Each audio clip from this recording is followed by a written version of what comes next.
And welcome to the Moriah Nightly News on this Monday evening, July 20th, 2026. From the nation to Moriah, here are tonight's top stories. The main story over the weekend that grabbed the headlines was the death of two U.S. service members killed in action in Jordan in connection to the conflict in Iran. Tyler James Hehan, 25, of Hawaii, and Isabella Gonzalez of Caroline, Texas, 19, of Caroline, Texas, were both killed in action overseas. A third U.S. service member had been identified as missing in action by U.S. Central Command and they had reported by Sunday that they had found what were unidentified remains, and they had been working to obviously to identify them as of this broadcast, bringing the total of the U.S. death toll in the conflict up to 17 since the conflict began back in the beginning of March, late February, beginning of March. I guess it began the 28th of February, so that would constitute as late February. Now that the conflict is back underway, the mountain, what is referred to as Pickaxe Mountain, this is a mountainous region deep in Iran that is under consideration by the U.S. military for attacks or for planned operations that Iran had begun to build a subterranean complex there in 2020. And according to the Wall Street Journal's reporting, the construction had been incomplete, though it is believed by both U.S. and Israeli officials to play a role in the future development of Iranian nuclear enrichment. They have found, as of this reporting, have found tunnels at the facility to the east and to the west of that facility. So it would appear to be in some usage, or at least at a minimum for storage, would be my best sense of it. And so the U.S. military is, as it were, looking to, I guess, perform some kind of air campaign against that facility. Also noted over the weekend was a report over the competition in AI between the United States and China. Previously reported by the Moriah Nightly News had been the narrowing of that competition between China and the U.S. That has continued under the most recent development with the release of the Chinese AI model Moonshot, which has sent shockwaves both through the industry and through the stock markets, according to the Wall Street Journal's report in their weekend edition, that the stock market went tumbling on Friday, or took a slight dip, mostly because of that news coming out of China. This was China's most sophisticated model to date, as it appears to be, in the sense that I could gain from the article. And so, but it is nevertheless concerning for those monitoring the AI race between both nations. It was interesting to also note between U.S. and Chinese relations that the president's speech on Thursday night did not seem to have the effect that many had maybe thought it would, given his implications of China in election meddling, as some commentators said that it would not rock the boat too much. Chinese officials did note that they had no interest in interfering with U.S. elections. Not that I want to believe the Chinese on that. And it was reported, per the Wall Street Journal, that U.S. intelligence agencies did note that China did, in fact, have plans in place to interfere with the election, in 2020 that they ultimately chose not to deploy, is how they worded it in the article. And the fact that any foreign nation has that capability should concern any American, regardless of political party. That was, very concerning. I think it should concern all of us at this point.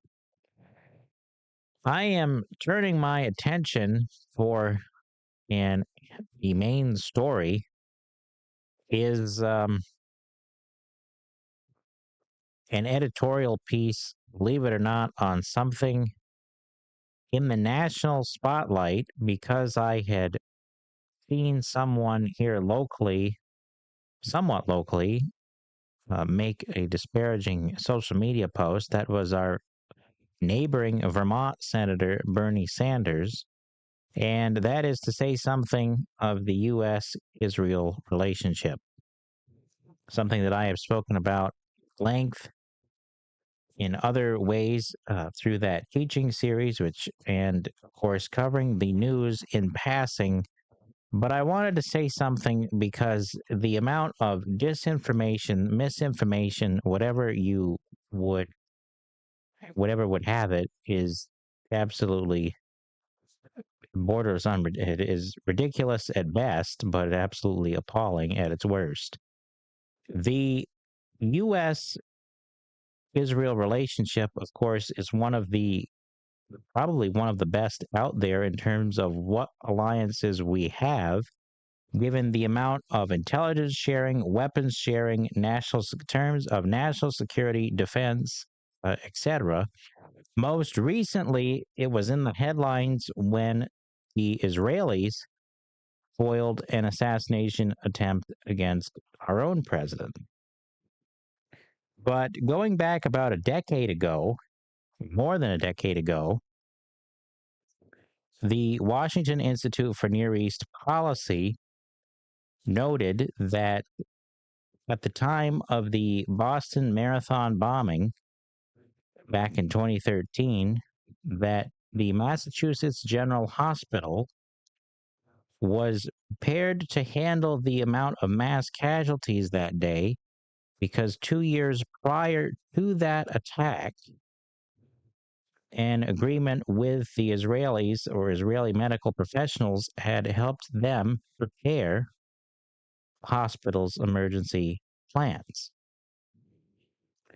So that was, of course, on the medical side of medical sharing between the two nations, and noting that it was a two-way street that Israel has.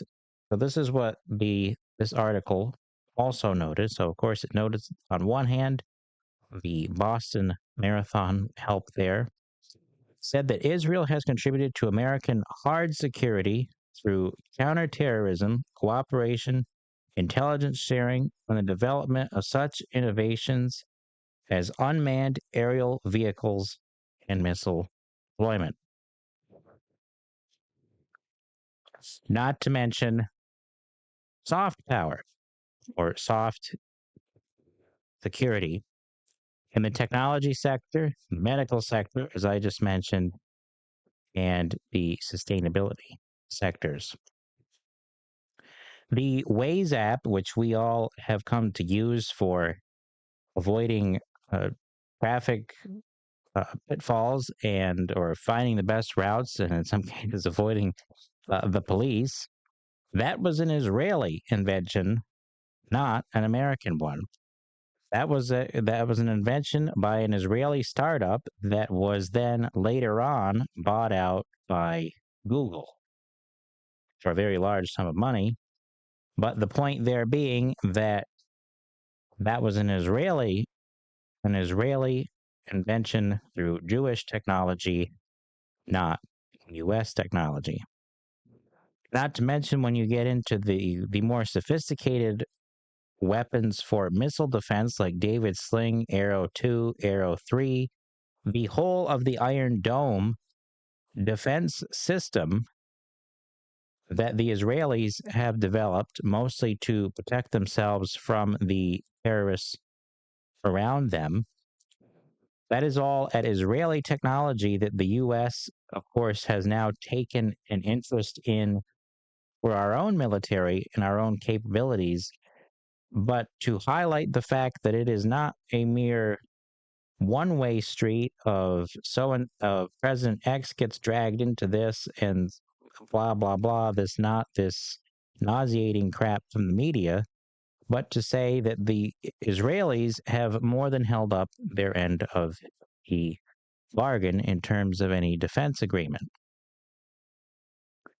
Now, the question that perhaps is on everybody's mind is what to do about the thorny issues with their fighting against Hezbollah, they're fighting against Hamas, and of course, I guess by extension, Iran, because those two groups are funded entirely by Iran. The first thing I will say is I never thought in my lifetime, which is not that it's that long, that I never thought that I would see huge swaths of Americans supporting state sponsors of terrorists over Israel, over Jewish people, and to see anti-Semitism the way it is now.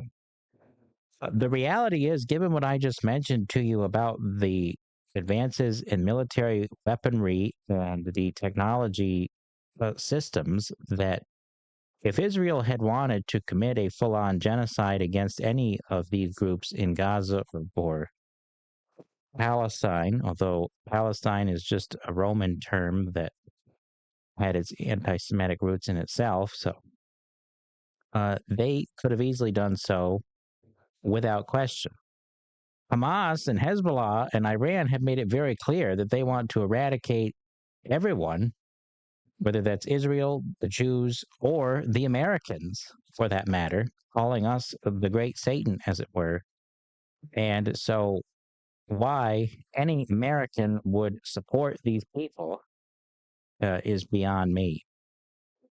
And the problem when you have terrorists fighting in warfare is they do not play fair. They do not fight by the rules of the Geneva Convention, and they will embed themselves deeply, or as deep as they possibly can, into places like hospitals, schools, and as far into civilian populations as possible to avoid getting killed. That just is how it goes in warfare with terrorists, and we are not in a position to say when we do not have them here in the West on our doorstep. That is all I'm going to say on that, because I feel like I could be here all night going on and on against that. But that is just to say something from an editorial position on why the U.S. needs Israel as much as we like to think it's the other way around.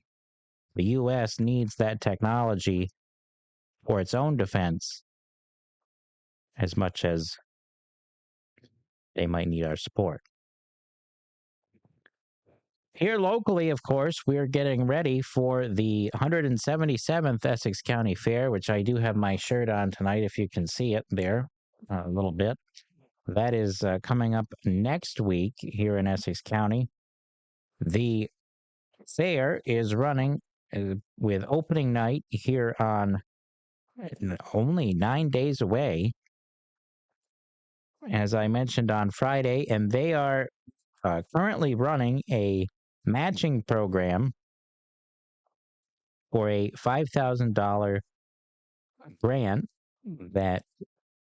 and they are asking for donations from the community to help support that grant to make improvements to the grandstand area up there and get it into compliance with the Americans with Disability Act and make it handicap accessible for all of its fairgoers. They are very excited about the fair this year, with an increase in the amount of donors and sponsors from the community and businesses that have gotten on board, and the full lineup is available. And we have been giving as much promotion to that as possible to say that the um, things like the ATV drag race is coming out on Wednesday night, the opening ceremonies Wednesday night, the tractor pulls on Thursday for anybody that's interested in that, and Saturday with the street legal truck pulls, the demolition derby on Sunday. Of course, you have the favorite event up there